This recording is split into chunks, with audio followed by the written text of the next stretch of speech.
for those who are politically wise, a show about the lives of Christians in Ohio involved with politics. Introducing your host, Reverend Thomas Wise. Greetings, my fellow patriots, saints, and sinners. The show is titled Politically Wise, and I am your host, Reverend Thomas Wise. At the end of the show, there will be a blessing. Don't miss it. But first, a word from our sponsor.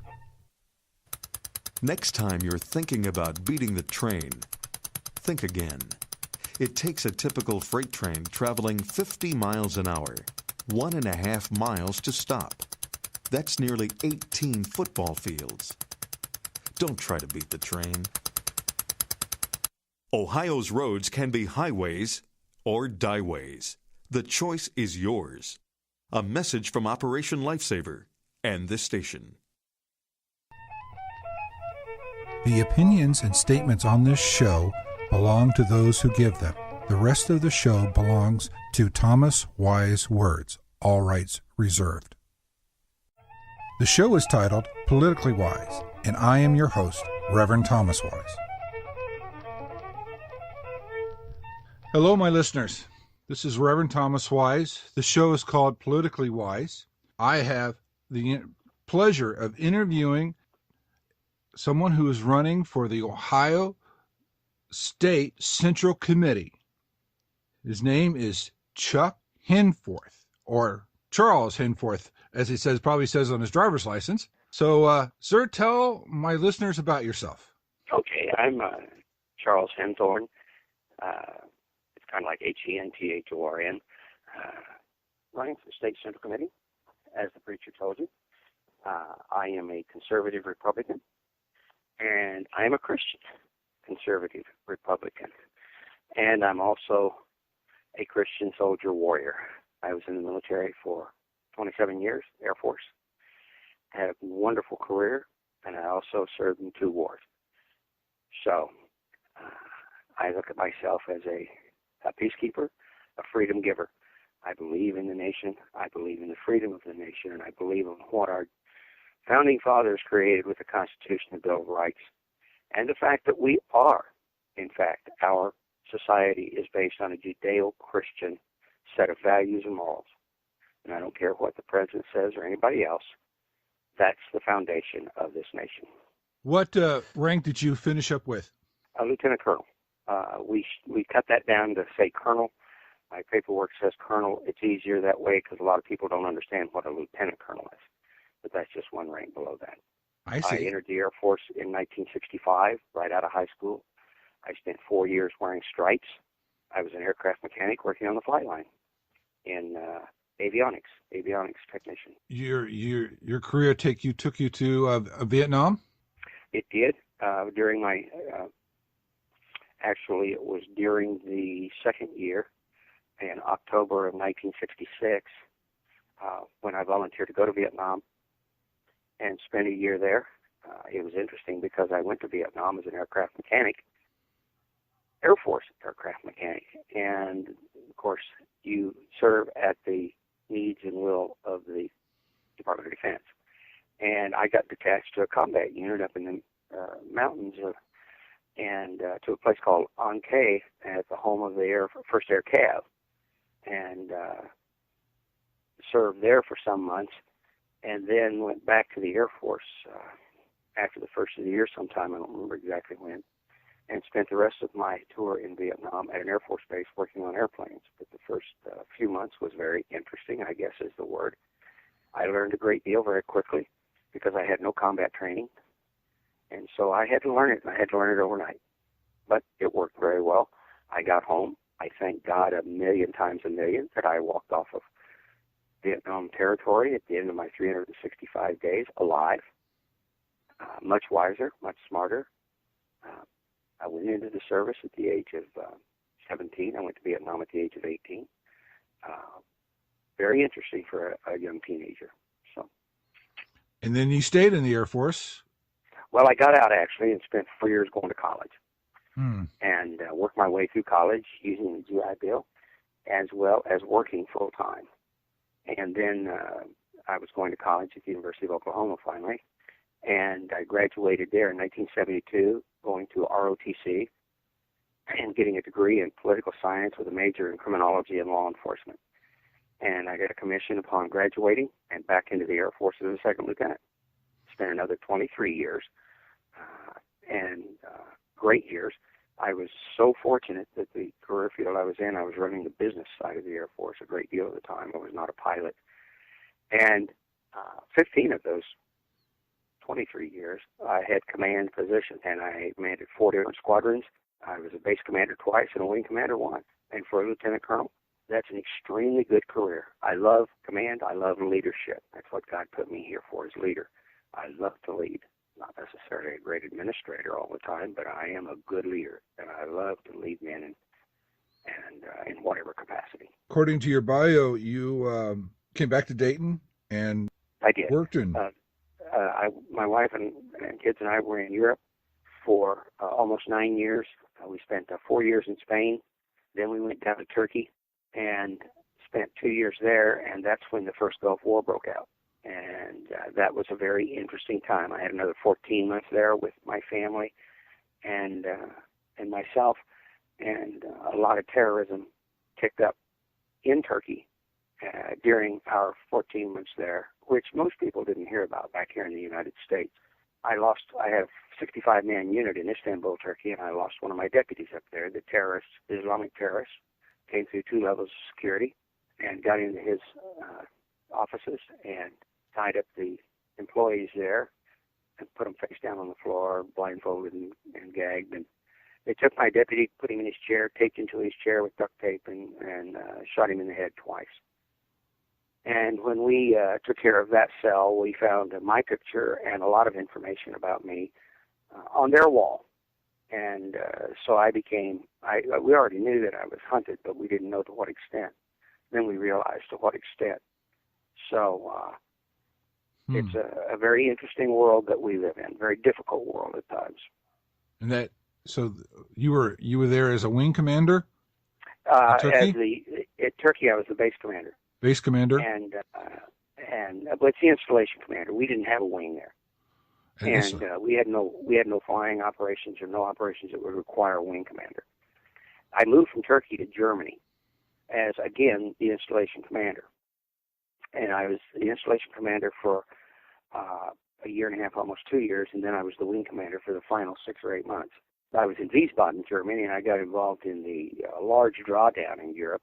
I had to close my base at Lindsey Air Base just outside of Frankfurt, and that was quite an event. When we announced that, it turned out that Lindsey was the oldest active air base in the Air Force, and I was told that it would be a very quiet ceremony with not many people there, a couple of German officials and the union president for the nation, and that kind of stuff. And I walked out to the main gate, and there were 68 news agencies represented, dozens and dozens of the large TV, movie cameras, everything in the world. That was a very interesting day, but we got through it very well, and I had to close my base. They offered me two jobs coming out of Germany. One was to go to Honolulu, Hickam Air Force Base in Honolulu as the installation commander, or to Wright-Patterson Air Force Base. And my wife said, we still had 2 small children. My wife said, I want to go back to the United States. And I said, honey, that is the United States. Well, I want to go back to the contiguous 48, because we had been over in Europe and Turkey, Spain, and Germany for almost 9 years. And I said, okay. And so I turned down Hawaii, which would put me right on Waikiki Beach. And my entire career of 27 years, I'd always wanted a beach assignment, and that was it. But that's okay. We came to Wright-Patterson in 1993. I retired in 1995 and went to work with General Motors at the truck and bus plant in Dayton, Ohio. And I spent almost 10 years there working a variety of different jobs, but the most of the time was as in engineering, design engineering and quality engineering. And so I retired there after a little over 9 years, because you're vested in Ohio after 5 for retirement purposes. And I formed a couple of different businesses on my own. The first one that didn't work very well. That was my doing. I'm in another business that I've created now, and I have new technology in water purification, ultraviolet. And I'm working with the inventor and physicist and scientist that did invent it, and we're trying to get it out on the market. It's a life-saving event. It's truly a miracle, and we just got to get it out there so that mankind can take advantage of it, and that's what I'm working on now. Your bio says here you're working on a PhD in intelligence and terrorism and counterterrorism. Yeah, I'm on a delayed furlough right now. I had too much going on, and I had to go on a furlough right this minute. I did that about after I wrote that bio and put it out. But I'm still there. I'm still enrolled, but I'm on a furlough now. Very aggressive program. I would love to get my PhD. I want to teach at the university level, and I also want to teach at the corporate level around the world to show them how dangerous and deadly terrorism is to all people of all walks of life. I had several different agencies in Washington, D.C. send teams over to train me once they found out what kind of threat I was personally under. They sent 2 different teams over at different times to teach me how to drive under fire, how to manipulate, how to stay alive and keep my family alive. I had almost 4,000 Americans there in my community that I was responsible for. So it became staying alive and keeping my Americans alive at the same time. Really a test of wills and strength and leadership. And I thank God every day that I was able to live through that, because unbeknownst to, it's not in my bio anywhere and it's not listed, but from the time I went into the Air Force in 1965, I had a total of 10 different attempts on my life throughout all those years in different capacities, different ways. And I thank God. Obviously, the old man, as I refer to God, had something in mind for me. He's kept me alive all these years. I still don't think I've fulfilled all that. He's still keeping me alive today, because it's an interesting thing that I encountered. When you're on the hit list over in the Middle East and you leave there in certain capacities, you stay on the hit list. So just take that to heart. So even now you're on a hit list? Yes. And we will be right back after the break. Partnership with Liberty Prayer Network. Hi, I'm Matt Staver, founder and chairman of Liberty Council. We'll talk about this next on Freedom's Call. An intercessory prayer ministry has now officially merged with Liberty Council and brought to life the Liberty Prayer Network. Through prayer, we will intercede for the United States, biblically based public policy, and champions of life, liberty, and the family. While praying for our nation, we remain committed to standing with Israel and partnering with those from other nations who uphold religious freedom, the sanctity of human life, and the family. We are enlisting prayer patriots to take a stand in their home states, lifting high the torch of liberty and calling others to worship God and to pray for His blessings. If you would like to join the Liberty Prayer Network, call us today at 1-800-671-1776. That's 800-671-1776. Or visit our website at lc.org. The show is titled Politically Wise, and I am your host, Reverend Thomas Wise. How does your faith play a role in light of all this? Well, as I refer to God as the old man, I've referred to Him that way ever since I was 17. And my faith I started faith in the EUB church when I was 4 years old, carried that forward to a Methodist church when I was 12, when I was saved, and then eventually I moved into the Baptist faith. Without God, I wouldn't be here. God the Father, I'm telling you, it is through His grace and His desires and His will that I'm here today. I used to go up to the chapel in Vietnam all the time, and the chapel was a tent, of course. And frequently it was empty, and I'd sit in there, and he and I would chit and chat, talk about things that were going on in my life and all around me. And without him, I just absolutely would not be here. And I know that for an absolute fact. Now, it's not that God and I always saw eye to eye, because we didn't. There were things that He asked me to do through life that I didn't want to do. So we'd argue about it. And I know people could say, you argue with God? Yeah. I disagreed with some of the things. But did He ever lose? No. Did I ever win? No. But we argued just the same. We discussed it. But you worked it. People probably thought I'm a little crazy, but I may be. But He's led me to today where I feel that our nation is in desperate trouble. We've got to get back to a common sense leadership, the capability to reduce large government, overreaching government. We've got to get back to a faith and a belief in the Almighty. Without that belief, again, I would not be here today. And I thank God every day for my family, my children, and everything else that I've had throughout all my years. I left home when I was 17 years old because I needed a place to go. I needed a home. My father was an alcoholic all the years I was at home for 17 years. I needed a place to go because I didn't have one to go. I needed something to do. And the military gave me a profession. I went to Vietnam making $47 a month. People go, oh, that's not true. It sure is. My wife found my tax returns recently and showed me the income sheets, $47 a month. But I had money to spend. The Air Force gave me a profession, and then eventually they gave me a career. And I thank God every day that I was able to do that. So many men who went and spent this much time in this kind of stress, they've turned to other things like alcohol or drugs, and not nearly as in good a shape as you are after all these stressors. You're absolutely correct. As I said, my father was an alcoholic, and his father was an alcoholic. The alcohol got to my grandfather so bad that he hung himself when I was a little boy. So alcohol has really had a huge impact on my family, and I've known that throughout my entire career. I walk a wide circle around alcohol very intently because it's so dangerous. And now we're contending with marijuana being legalized everywhere, or not everywhere, but in a variety of places, and it's unbelievable. But God kept. Oh yeah, it is, and people just don't want to read the medical reports talk about what marijuana does to you. Well, listen to the reports today, preacher. The amount of mental effect it has, the degradation of the mind, the swelling of the brain, the cloudiness of life. My word, the reports are everywhere. I'm really, really worried about our nation. I'm worried about the citizens and the foundation of this nation. We need a smaller government desperately. We need to operate within our budget and our finances, which we don't even have a budget right now. But the Republican Party is split, desperately split. And you've got the old core, good old boys that refuse to accept the conservative way of life. They call us radicals.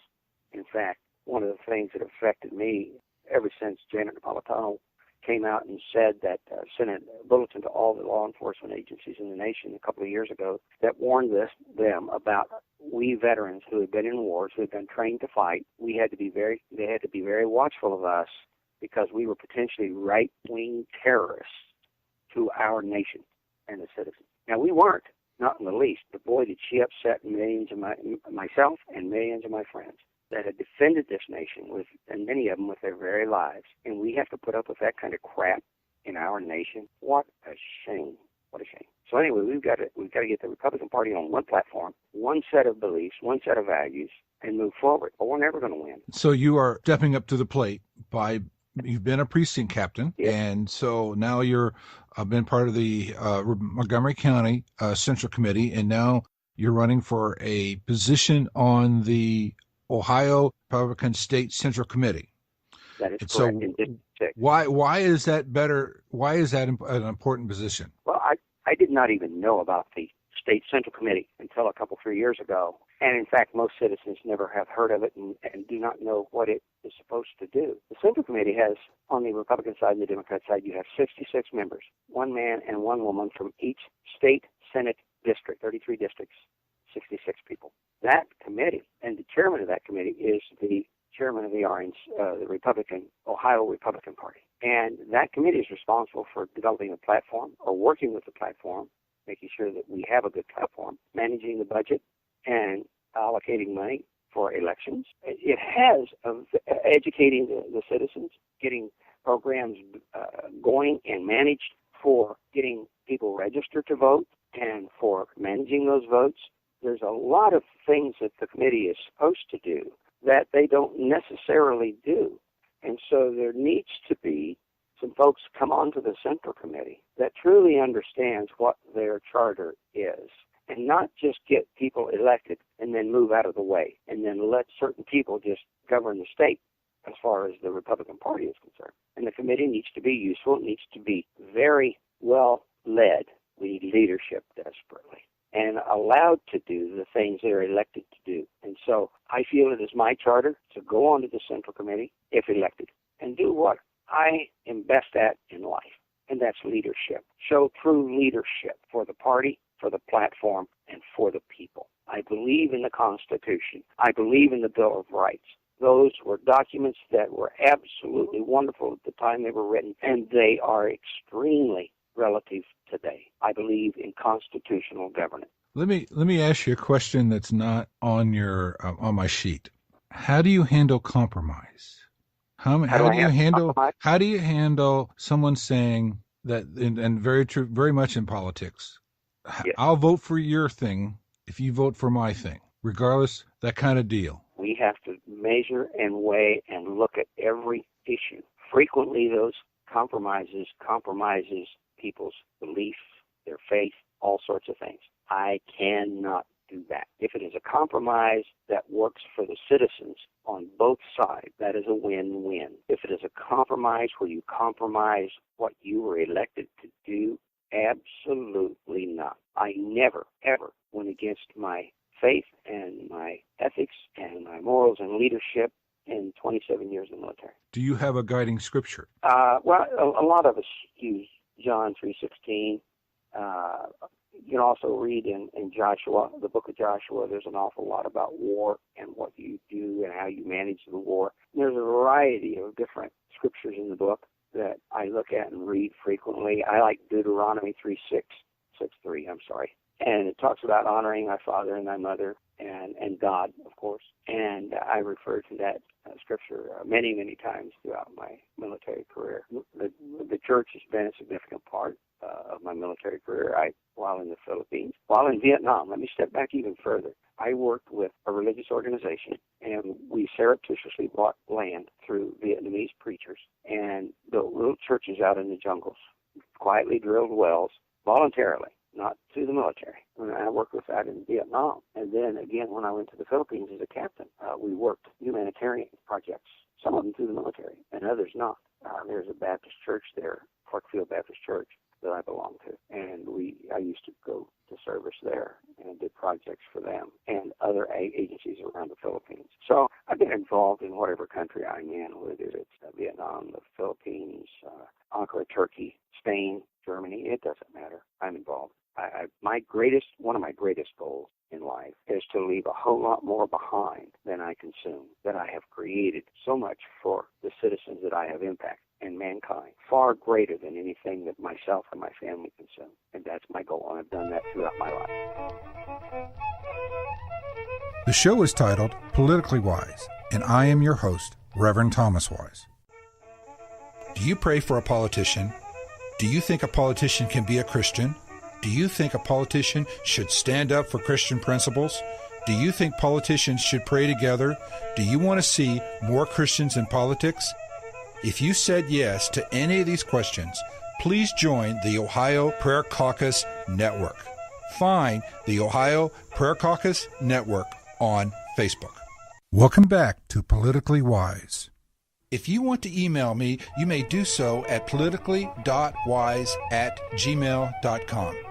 Please like us on our Facebook page, Politically Wise. What do you think about the issue where the cadet wrote a scripture on a blackboard in his room, and then he was punished for that? Well, obviously, our leaders in some arenas are misguided, terribly misguided, just like I heard on the news this morning that a young lady in, I think, the third grade, they had a free reading time. They could read whatever they want to. And this little girl pulls out a Bible and is reading it. And the teacher walked up and saw what she was reading and said, "Why do you have that in this class? You need to shut that book and take it home and not bring it back." But everybody else could pick anything they wanted to read, no matter what. But this little girl couldn't read her Bible. Something's wrong with that, just like it is with a cadet writing the scripture on the blackboard, or men on the football field kneeling and saying a prayer and being chastised for it. Something is wrong with that. And we have allowed the atheists and the know-nothings to gain control of the majority of society. And they are a small minority, but yet we're willing to give them that strength and that power. We've got to turn that around, preacher. I'm 66 years old now. I'm at the upper end of my age as far as life is concerned, but I want to continue to have an effect on that life around me and my family until I'm no longer here in the flesh. And so my 4 kids scattered all over the United States. I have 4 grandchildren, and 2 of my daughter and one of my daughter-in-laws are pregnant now with 2 more grandchildren. Oh, congratulations. Proud grandpa, and that's great. So you're running for the State Central Committee for the Ohio Republican Party. This is not your first foray in politics, is it? No, not really. I used to, back in 07, 08, 09, I used to take busloads of citizens out of Dayton to Washington, D.C., and I would teach them how to address letters to senators and representatives, how to talk to them, how to get appointments ahead of time before they go up there to make sure that they get to see their representative and not just a staffer. And I would give them a sample letter of how to write a letter questioning what is going on here and here. And I would also show them how to put a time frame on the letter that you please give me answers by this date, because if I don't get answers, I'm going to have to come back and visit again. And so it puts them on a timeline, and they have to respond. And people felt a little intimidated, a little concerned, a little nervous going up. And then on the way home, boy, did they feel empowered. They felt great going to Washington, going through the House and the Senate, going through the offices, and talking to staff members and them being able to talk to their representatives. The biggest group I took was a 5 busloads one time. That was the biggest group I've taken. And lots of people have asked me to start those up again because they really, really love them. And I'm thinking about doing that. So whether I get elected or not, I've still got to stay involved in politics. I love to challenge. Often I would go into an office up there, and they would say, well, you're not a constituent of X person. And I would say, you don't seem to understand. When I was in 2 wars, I didn't fight for the Republicans. I didn't fight for the Democrats. I voted for every American citizen and every free person in the world. And if you're telling me that I can't talk in this office to you people or the representative or the senator because I'm not a constituent, then we're going to have a real problem. And I'm going to the press, and I'm going to push this to the limit, because we veterans fought, and many of them died, to be able to be represented by you people. And boy, does that shut them up. They start clearing their throat and coughing and shut up. Because I take them on. I don't care. I stick out my chest. I lead with my chest. I always have. So I will continue to do that. Well, sir, we've been talking for a good bit here. I've come to end of my list of questions. Is there anything that you wanted to cover that I haven't thought of to ask you yet? Oh, my gosh. Gee whiz. Be true to yourself. Be true to your God. Be true to yourself and be true to your family and to society. Don't make those compromises that aren't good for society, that you don't have a win-win situation. These representatives, these senators, these congressmen, these people represent the citizens of this nation. But with the situation in Washington today, we have a real mess. And it's been going on for a long time, a very long time. The one world government thought process scares me to death. But it's alive and well. And I know there are people going to say I'm a theorist and a right-wing nut. But if people study exactly what's going on and truly study it and the personalities behind it, they will see what I'm talking about. The nation worries me. It worries me for the freedoms of my children and my grandchildren. But I'm going to fight it until the day I die.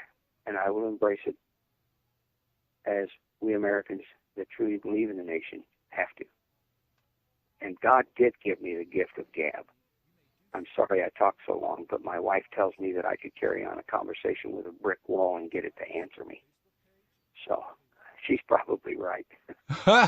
Well, a little more than a brick wall here. So, well, it's not you that's a brick wall. She says that I could carry on a conversation with a brick wall and get it to answer me. Nothing towards you, preacher. Oh, getting me to talk is not a problem. So I, again, thank you for your time here. Oh, thank you so much for allowing me to get on the air and talk about why I'm doing this. All right, sir. Well, my listeners, this is Reverend Thomas Wise. The show is called Politically Wise. I've been interviewing Charles, or we call him Chuck Henthorn. So, brother, Henthorn, preacher. Henthorn. Henthorn. Henthorn. Henthorn. That's it. Henthorn. Yes. Thank you again, sir. Thank you, preacher. I appreciate you, and thank you ever so much. All right. Bye. God bless, my friend. God bless, folks. Have a good day. Thank you for listening today. If you want to email me, you may do so at politically.wise@gmail.com. Please like us on our Facebook page, Politically Wise. Now, here's your blessing.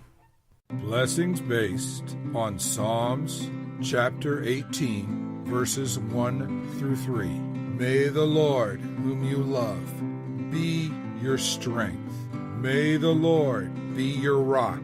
May the Lord be your fortress. May the Lord be your deliverer. May the Lord, in whom you take refuge, be your shield and stronghold. Call to the Lord and be saved from your enemies.